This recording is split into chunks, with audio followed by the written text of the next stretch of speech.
Hello guys, welcome back to my channel Medico Gyan, the final stop for all your medical queries. I hope everyone is good and taking care of themselves. Please subscribe our channel if not done already and press the bell icon button to receive the further notification. So friends, in this video we will be studying about 3-in-1 block, which are basically used for the lower limb surgeries. So the question is now, what is 3-in-1 block? In this diagram you can see there are three nerves: femoral nerve, obturator nerve and lateral cutaneous nerve of the thigh. So these three are the nerves which are basically blocked in 3-in-1 block, which can be remembered by a mnemonic FOL, as if someone has fallen from height. So these three nerves are blocked in 3-in-1 block, and this block is also known as inguinal paravascular technique of lumbar plexus anesthesia, which is basically used for surgeries of the lower limbs. So the nerves are femoral nerve, obturator nerve, and the third is lateral cutaneous nerve.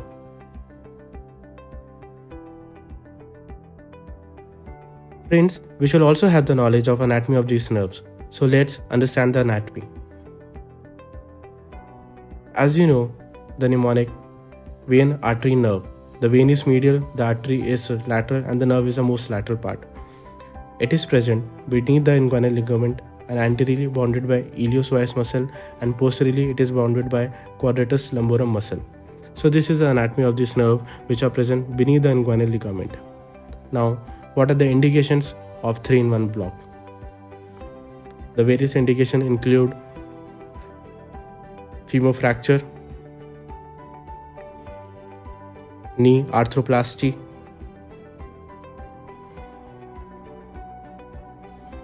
above knee and below knee amputations, and ACL repair,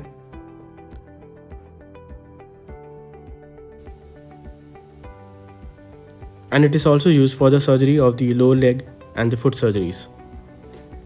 So these are the various indications in which we use 3-in-1 block. Now, after studying the indications, what are the contraindication and absolute no to 3-in-1 block? It can be allergy to the local anesthetic drug. It can be coagulopathy. The patient may be suffering from bleeding diathesis. Infection at the local site is also one of the contraindication of 3-in-1 block. And lastly, but not the least, patient refusal. Patient refusal also plays a very important role. If the patient has refused for 3-in-1 block, then you can't give him the regional block. Now, we shall be studying about the technique of 3-in-1 block. How do you do 3-in-1 block? In this diagram, you can clearly see the vascular bundle: vein, artery and nerve, which is remembered by a mnemonic VAN. The vein is the most medial part and the nerve is the most lateral part. We should be standing opposite to the site of the block, 2 cm below the line joining the pubic tubercle and anterior superior iliac spine. The needle is inserted 2 cm lateral to the femoral artery pulsation, after which the needle is advanced till 2 pops are heard, and these 2 pops are of fascia iliaca and fascia lata. In this diagram, you can clearly see the 2 fascia. The superficial is fascia lata and beneath is the fascia iliaca, which are the 2 pops of 3-in-1 block. After negative aspiration, around 20 ml of the drug is deposited, which can be elicited by the paresthesia along the leg. But friends, there are certain complications associated with 3-in-1 block also, which can be LA toxicity. Intravascular injection can also occur. There is also risk of hematoma formation, and there are certain chances of block failure also. So these are the various complications which can occur during the procedure. So friends, this was in short about 3-in-1 block.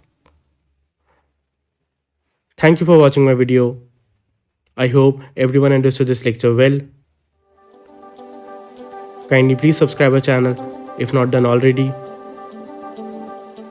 and press the bell icon button to receive the further notification.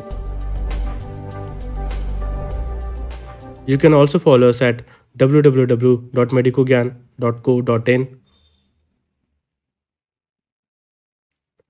Kindly stay tuned and stay updated for my upcoming videos. Thank you.